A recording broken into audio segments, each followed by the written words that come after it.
Demokrasi ini akar atau cabangnya banyak. Salah satu cabangnya adalah bagaimana proses demokratisasi itu bisa terkait dengan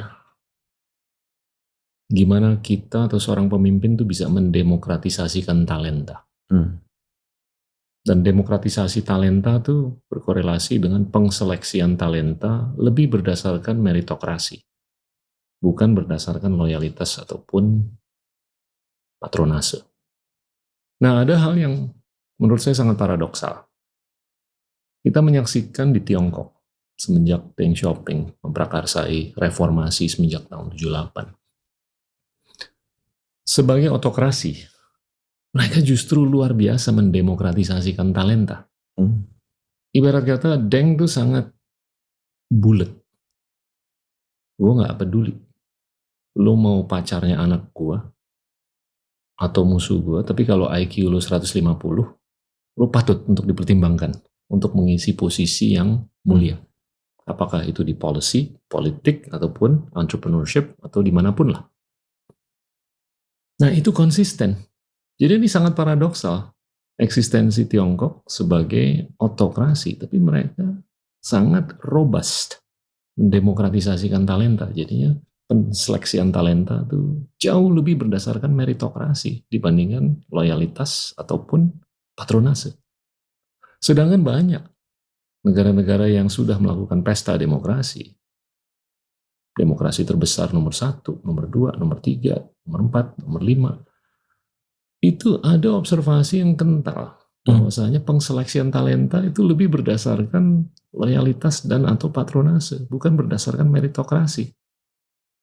Ini merupakan discount kan?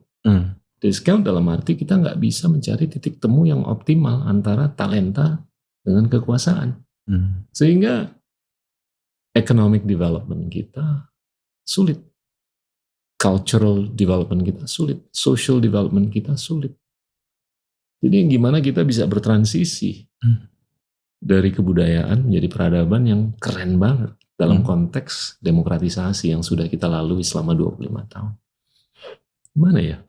Kalau menurut saya, tadinya saya percaya betul ya bahwa ini akan mengalir saja. Nanti dalam proses mengalirnya ini akan menemukan penyesuaian-penyesuaiannya sendiri. Tapi kalau tidak ada intervensi yang selektif ya nanti bisa juga kontraproduktif. Misalnya sekarang karena mahalnya demokrasi, akhirnya banyak talenta-talenta hebat ini nggak bisa muncul. Akhirnya orang nggak punya kapasitas. Gimana mau punya kapasitas kalau dia modal uang aja misalnya 40 miliar jadi bupati. Dia nggak punya kapasitas sama sekali hanya karena punya 40 miliar, dia jadi gitu. Nah ketika jadi Anda bayangkan aja Mas Gita ya, orang nggak punya kapasitas, kemampuan jadi pemimpin, punya otoritas yang besar untuk mengatur hidup orang lain. Nah nggak jadi kepala dinas ini itu. Nah bisa dibayangkan kalau dia cara pandangnya itu pengusaha banget gitu, misalnya Anda mau jadi kepala sekolah bayarnya sekian, Anda mau jadi kepala dinasnya. Nah jadi talenta-talenta hebat yang nggak punya kemampuan ekonomi akhirnya terpinggirkan. Apalagi, nah ini yang sering sekali menyakitkan hati kita menyaksikan sendiri, kalau orang yang hebat itu dipersepsikan memihak kompetitornya. Akhirnya masuk kotak beneran. Nah bayangkan kalau 10 tahun orang yang tadinya sangat punya bakat itu kemudian masuk kotak, hidupnya kehilangan harapan. Nah mudah-mudahan ke depan itu walaupun kita gampang aja mengatakan ASN harus netral, ASN harus profesional. Tapi dalam praktek demokrasi kita nggak bisa. Mas Gita misalnya punya saudara ASN. Pas Mas Gita ikut kontestasi, susah untuk tidak mengaitkan dia dengan Mas Gitanya. Nah ini yang terjadi ketika Mas Gitanya menang, syukur. Kalau kalah, yang punya bakat ini akhirnya nggak bisa ketarik-tarik juga kan sudah terasosiasikan dengan figur tertentu. Nah dalam skop yang kecil, ini berbahaya sekali. Nah memang harus perlu kematangan jiwa ya, kedewasaan luar biasa dari pemimpin yang terpilih untuk melupakan masa lalu lah, seperti Mandela lah kan. Betul. Udahlah yang sudah let's bygone be bygone, yang sudah berlalu berlalu saja gitu. Kita menata satu daerah ini. Tapi kadang-kadang karena tensi ketika kampanyenya itu keras sekali, itu susah dilupakan. Nah bagaimana kita mau lupakan ini jejak digitalnya gitu kan. Dia mau maki Anda waktu Facebooknya seperti ini. Karena orang sekarang suka-suka aja kadang-kadang. Nah ini yang harus dicari caranya ya. Tapi saya tetap yakin ya, kita optimis akan ada titik temunya nanti. Ya.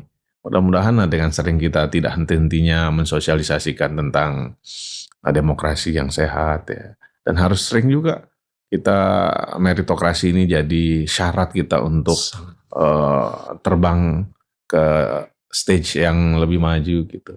Saya mau balik lagi ke demokrasi ini. Karena pesta demokrasi ini kalau menurut saya sudah cukup lama berlanjut, dan saya ngelihat dan saya punya kepentingan untuk melihat demokratisasi kita ke depan tuh lebih kental dengan pengseleksian talenta berdasarkan meritokrasi. Salah satu kanker yang menggerus atau narik ini ke bawah adalah medsos. Semenjak diciptakannya tombol like, retweet, share, yang kalau menurut saya itu hanya menyongsong sensasionalisasi atau festivalisasi, bukan intelektualisasi.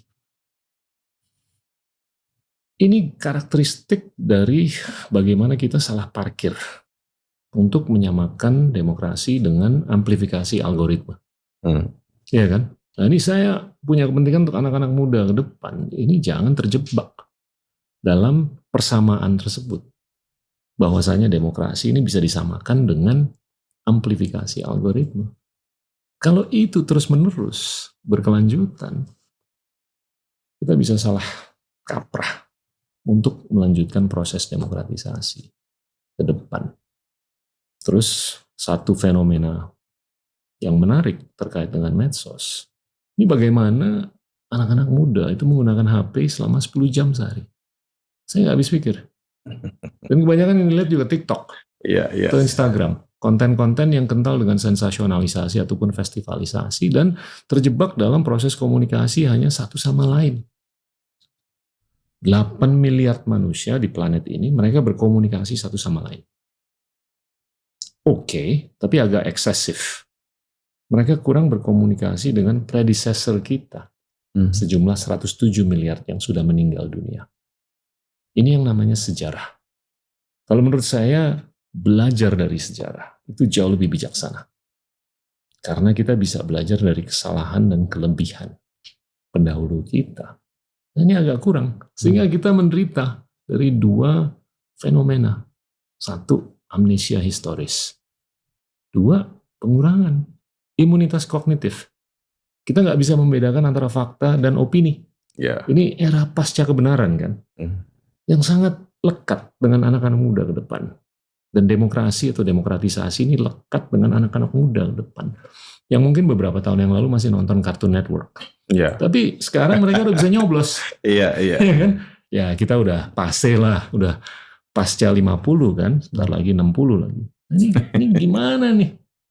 Saya tuh pengen banget anak-anak muda kita tuh lebih tidak menderita dari amnesia historis.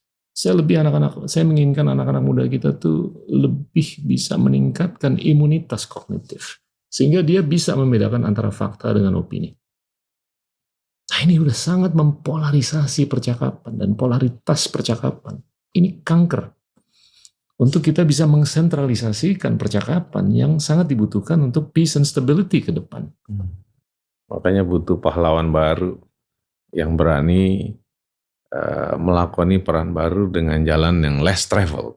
Nah, oleh karena itu, jalan yang tidak biasa ini akan memunculkan orang-orang yang standing among the crowd.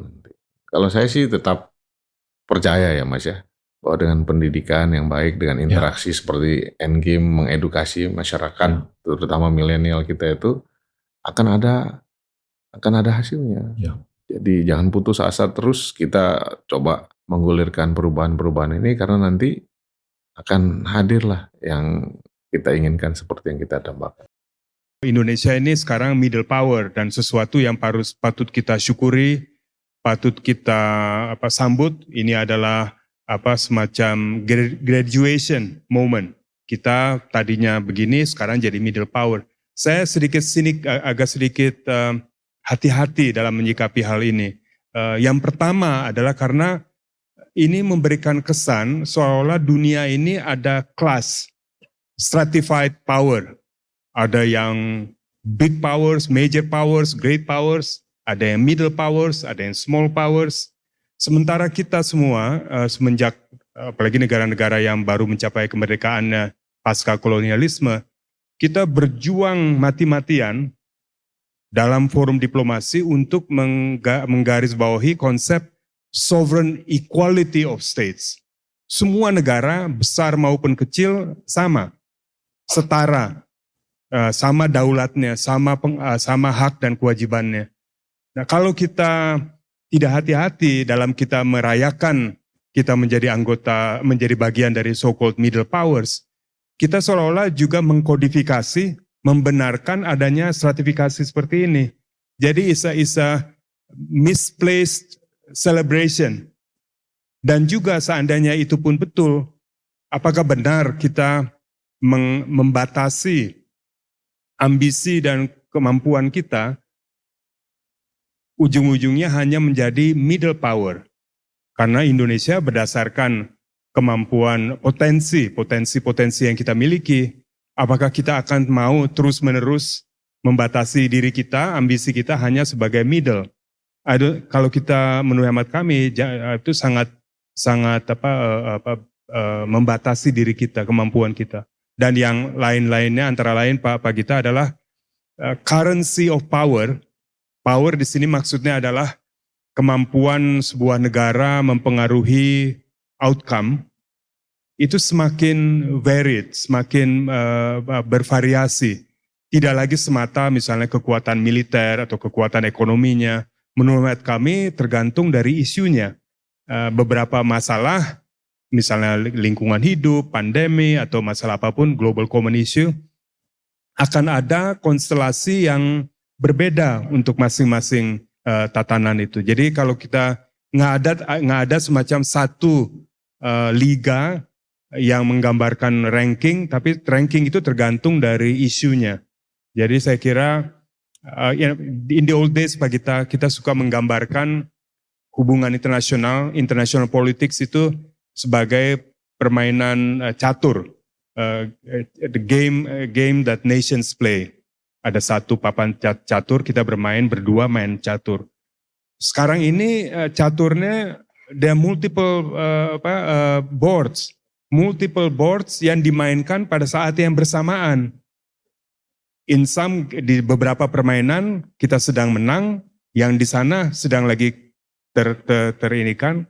Jadi we have to multitask, think in a multidimensional term, dan seolah adanya ranking tadi itu yang menurut kami sangat paling mengganggu, karena adalah kepentingan negara-negara besar untuk menghadiahkan negara-negara lain nih. Sekarang Anda baik-baik, Anda sekarang kita anggap sebagai middle power, nanti saya undang ke konferensi berikutnya.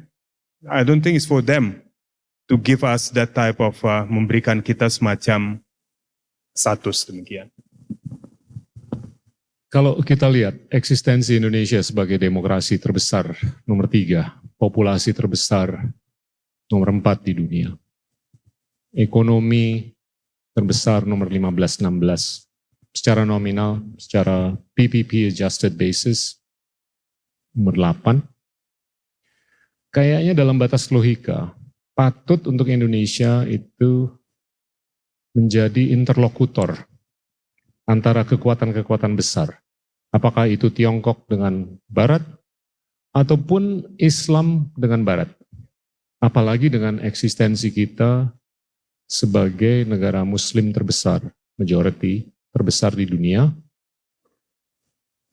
dengan demokrasi yang begitu robust.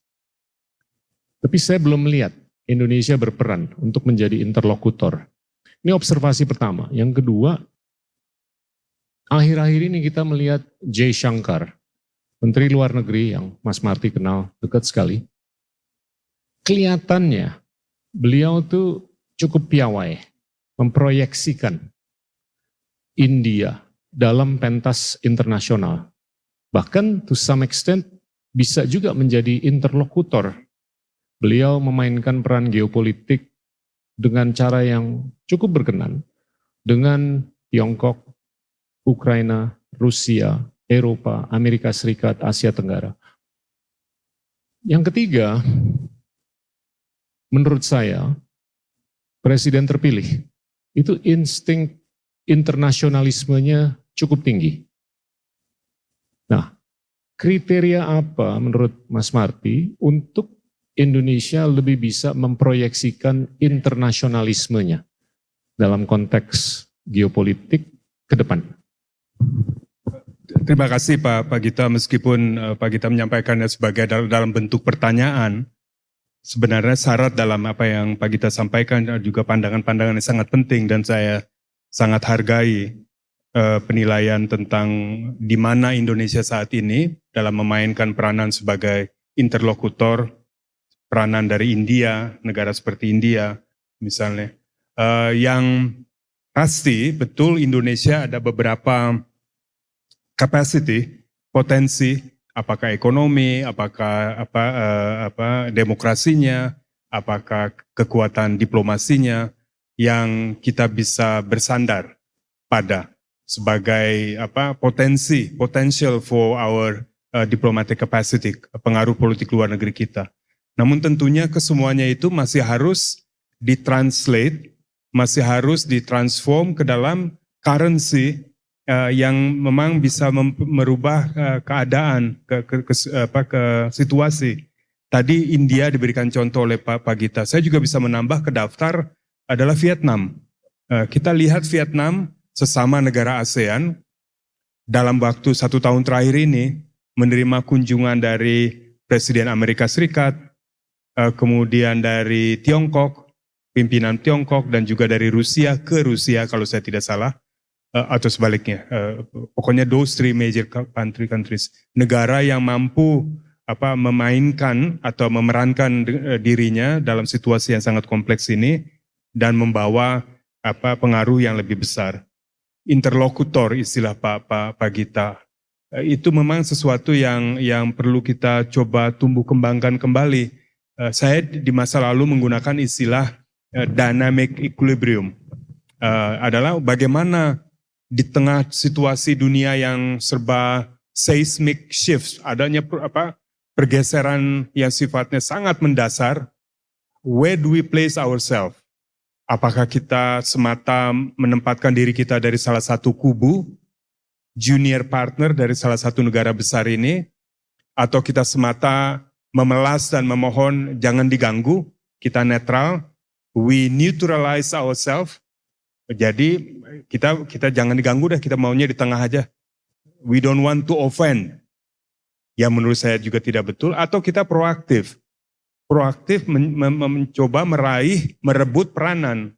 Dan dalam kaitan ini saya kira kalau interlokutor, first and foremost kapasitasnya adalah, persyaratannya adalah kemampuan yang jernih, yang bisa melihat situasi secara jernih.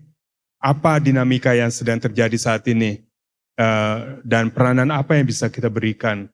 Nah ini yang, karena ini forumnya Pak Gita adalah mengenai gagasan, disinilah kita menurut hemat kami agak sedikit absen akhir-akhir ini. Tadi saya bicara tentang Global South, di mana posisi kita, pandangan kita. We have been absent in my view. Mengenai geopolitik, di mana posisi kita, apa yang kita ingin sumbangkan.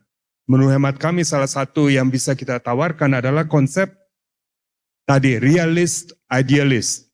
Kita realistik dalam menyadari persaingan antara negara besar adalah suatu keniscayaan, tapi idealistik or have idealism karena kita beranggapan persaingan ini tidak harus menghasilkan konflik terbuka. Strategic stability. Bagaimana kita bisa menciptakan stabilitas strategis, code of behavior, cara bertindak, cara bersikap, predictability of behavior. Ini yang menurut hemat kami hal-hal yang bisa Indonesia tumbuh kembangkan, menjembatani, to find commonalities di antara mereka. Yang tadi poin yang terakhir yang Pak Gita sampaikan, betul kita melihat dalam beberapa bulan terakhir ini saja, semenjak ditetapkan sebagai presiden terpilih, kita melihat satu aset di samping yang tadi Pak Gita sampaikan, masalah ekonomi kita, demokrasi kita, dan seterusnya. Satu aset yang sangat penting ke depan, yaitu adalah personal interest and personal engagement. Kepedulian dan ketertarikan pada tingkat individu tertinggi. Beliau tampaknya, presiden terpilih, tampaknya tertarik dengan masalah luar negeri dan menyadari bahwa antara luar negeri dan dalam negeri saling terkait. Jadi bukan sesuatu yang pilihan. Karena kadangkala ditampilkan pemikiran seolah-olah kita konsentrasi dalam negeri dulu, luar negerinya nanti belakangan. Padahal kita lihat di hadapan kita, tujuan-tujuan nasional pun hanya bisa dicapai jika international environment-nya kondusif. Jadi mudah-mudahan tadi kemampuan untuk berpikir secara strategis, komprehensif, holistik, whole of government, whole of society bisa dikedepankan sehingga Indonesia bisa kembali memainkan peranan yang aktif di forum internasional. Orang menghargai kita kalau kita punya ekonomi baik. Ya. Kalau ekonomi kita jelek, orang tidak banyak hargai. Atau kita mempunyai solusi yang baik, keberanian. Apa yang dilakukan Turki sebenarnya? Apa yang dilakukan Qatar? Memfasilitasi perdamaian sehingga negara kecil begitu bisa mempengaruhi dunia. Luar biasa. Ya. Ya. Tidak banyak ongkosnya sebenarnya. Ya. Paling kita lakukan itu. Nah, tapi kita tidak semua ragu-ragu dan tidak berani untuk memperlihatkan pandangan yang berbeda dengan China. Tidak berani kita mempunyai pandangan berbeda dengan Amerika. Cara diplomasi kita. Selalu mengatakan kita bebas aktif. Tapi tidak pernah. Contohnya dalam kursi yang terakhir. Indonesia ketemu Hamas, saya tidak berani. Jadi saya undang aja ke sini. Ismail Haniah mau datang, tapi tidak berani. Tapi Qatar berani, Turki berani, atau apapun. Saya berbeda pandangan dengan Cina pada waktu itu. Dan dia hormati saya. Ya. Saya datang ke Cina di Beijing dengan barisan kehormatan militer. Pertama kali saya alami saya wapres. Hanya karena justru saya marah sama dia. Bukan marah sama dia, saya masukkan Presiden Taiwan ke Indonesia. Semua orang bingung. Justru dia hormat sama saya Cina itu. Karena itu. Orang berkata, apa ini Bapak nanti? Biar aja. Keadaan. Tidak ada yang semua ingin lembut, semua ingin, tidak ada satu negara yang bisa disenangi di mana-mana. Iya. Tidak mungkin kita bertemu dengan semua orang. Kita harus punya pendirian. Ya. Tapi kita harus juga pada saat yang sama kita harus mempunyai kekuatan ekonomi. Kalau BRICS gimana menurut Pak Jin? BRICS itu saya kira yang BRICS itu kan banyak orang berpikir sekarang bagaimana memakai dedolarisasi kan. Tapi itu tidak mudah menurut saya. Ya. Kenapa? Isi BRICS itu sendiri lemah semua sekarang. Kecuali Brasil Tiongkok. juga apa? Kecuali China. Brasil gimana? Ya. India oke lah. Apalagi Afrika Selatan. Iya, Afrika Selatan juga sosok. Ya. Tapi Afrika Selatan berani untuk bawa ke Mahkamah Internasional. Oh ini. iya, luar biasa itu. Justru dia bukan negara Islam, tapi dia yang mengajukan itu. Ya. Karena dia mengalami sendiri apartheid. Apartheid, iyalah. Ya. Tapi dia ada keberanian untuk Betul. itu kan. Dia tidak peduli, pasti Amerika goncang. Ya. Jelas. Pak JK, waktu Bapak nggak banyak. Pertanyaan terakhir. Iya. Bapak tuh interaksi dengan seorang idealis, namanya Bung Hatta. Zaman dulu tuh Indonesia tuh kental sekali dengan idealisme. Iya. Melihat situasi negara sekarang, saya melihat kayaknya idealisme itu agak-agak kurang. Menurut Bapak itu ke depan gimana Indonesia? Tatanannya dalam konteks kepentingan kita untuk memupuk persatuan, kesatuan, kenegaraan, kebangsaan. Supaya kita keren. Saya teringat di samping Pak Hatta kepada Kennedy. Dia mengatakan jangan tanyakan apa yang negara dapat berikan kepada kamu. Siap. Tapi tanyakan apa yang dapat kau berikan kepada negara. Itu yang hilang. Semua berpikir saya dapat apa? Kalau saya masuk pemerintah, saya dapat apa? Saya menteri berapa? Menteri bidang apa? Idealisme itu mengabdi kepada negara setulusnya. Seperti apa yang dilakukan para pejuang-pejuang kita Pak Hatta, karena walaupun ke belakang hari juga ada masalah. Ya. Yep. Syahrir, pemimpin-pemimpin generasi awal pemerintah ini yang penuh idealisme. Tapi jangan lupa, mereka itu sangat berpendidikan. Iya. Syahrir, Bung Hatta, Bung Karno. Semuanya. Dan saya selalu ngebayang gitu, kalau mereka lagi ngumpul bertiga, ngobrolannya tuh pasti tentang keren negara, tentang masa depan. Tentu tentang itu. Itu dia gabungan yang baik. Soekarno seorang engineer, seorang arsitek, Hatta seorang ekonom. Yang lainnya tentu didukung oleh semangat perjuangan. Ya semangat yang seperti katakan tadi, masih semangat yang disampaikan oleh Kennedy.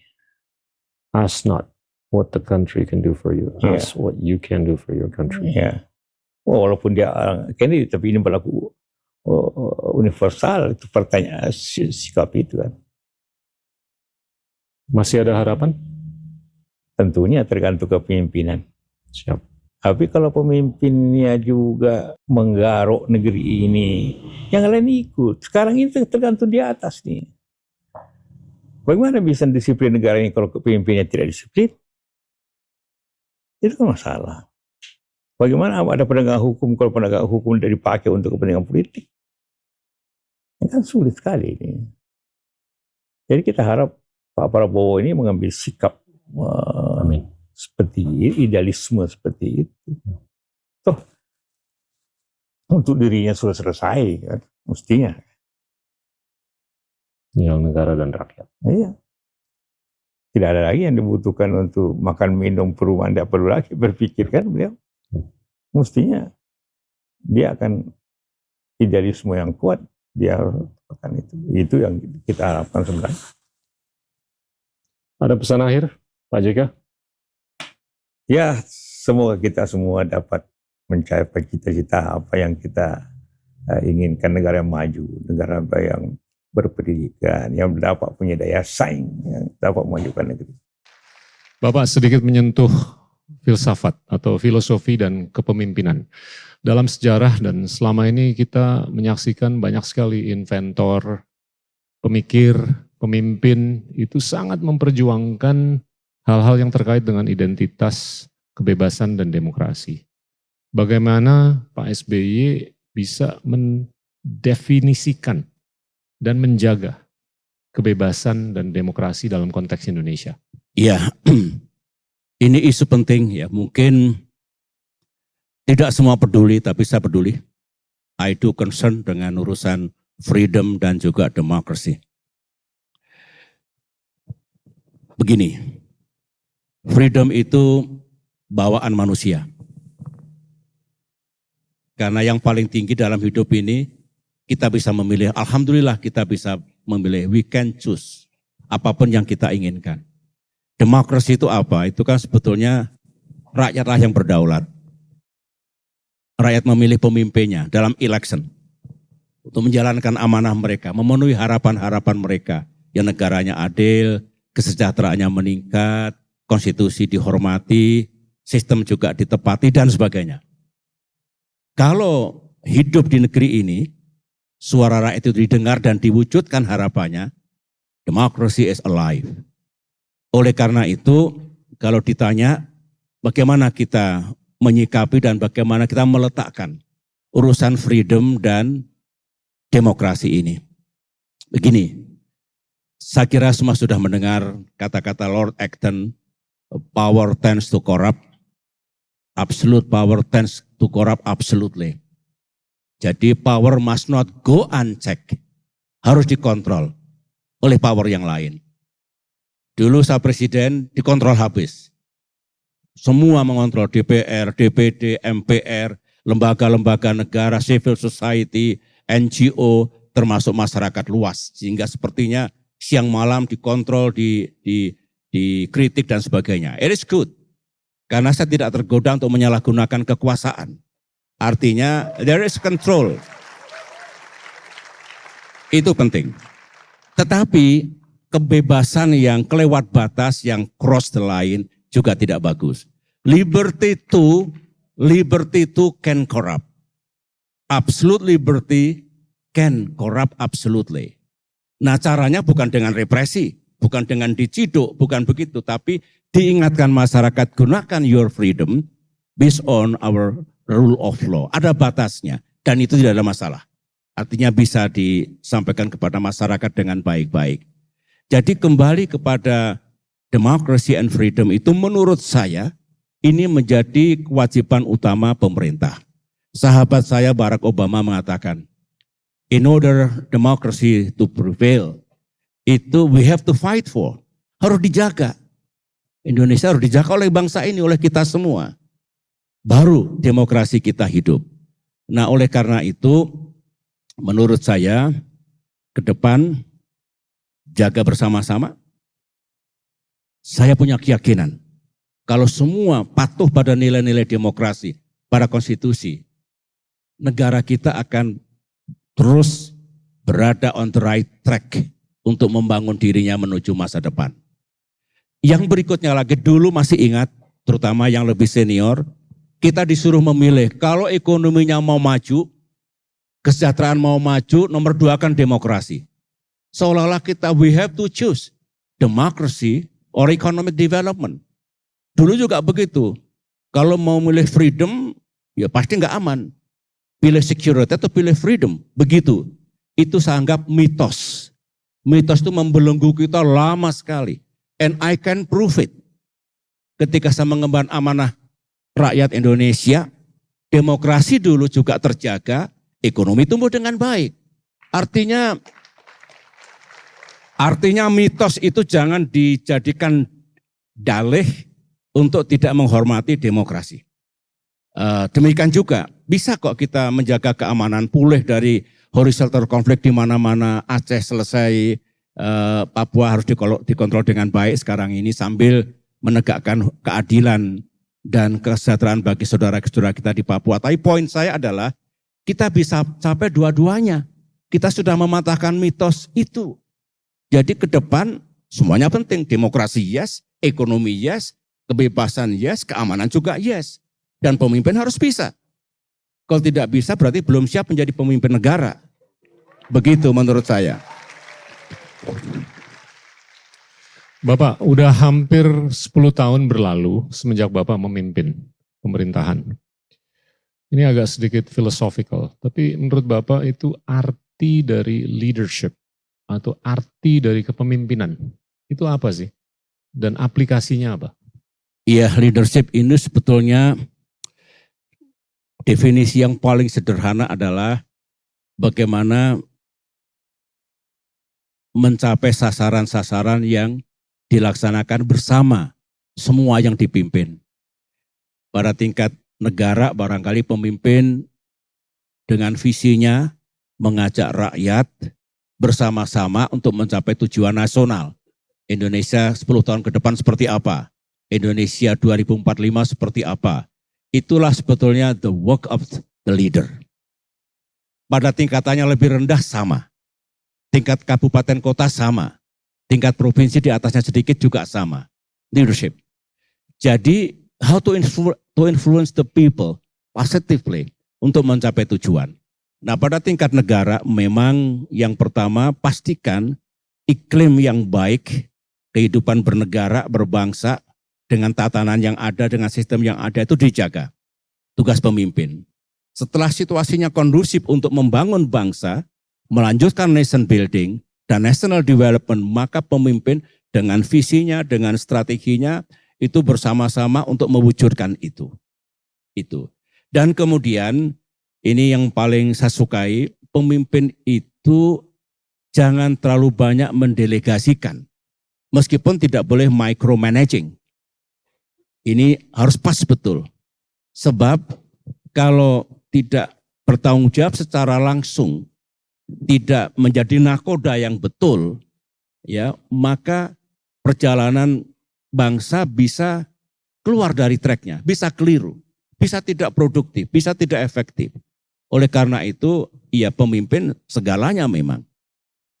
Dan pemimpin itu yang paling tinggi adalah sense of responsibility, sense of mission. Siapapun nanti, saya doakan yang muda-muda yang masih panjang ke depannya menjadi pemimpin, level apapun, profesi apapun, dengan cara tadi, punya tanggung jawab, punya visi dan kecerdasan, willing to work together, to work hard, to sacrifice bersama-sama yang dipimpin. Kalau itu terwujud, percayalah, meskipun selalu ada masalah, selalu ada setback dalam perjalanan sejarah, tapi trust me, Indonesia akan menuju ke arah yang benar. Nah, kalau arahnya benar, tidak mungkin sampai di tempat yang salah. Begitu. Itu the essence of leadership kalau kita aplikasikan secara lebih luas, tetapi kembalilah ke basic, pemimpin punya tanggung jawab, dan kemudian mengajak yang lain untuk mencapai tujuan. Nah, tentu kalau negara ada sistem, ada konstitusi, ya dalam koridor itu, jangan ditabrak sana tabrak sini, pasti tidak bagus. Inilah Endgame.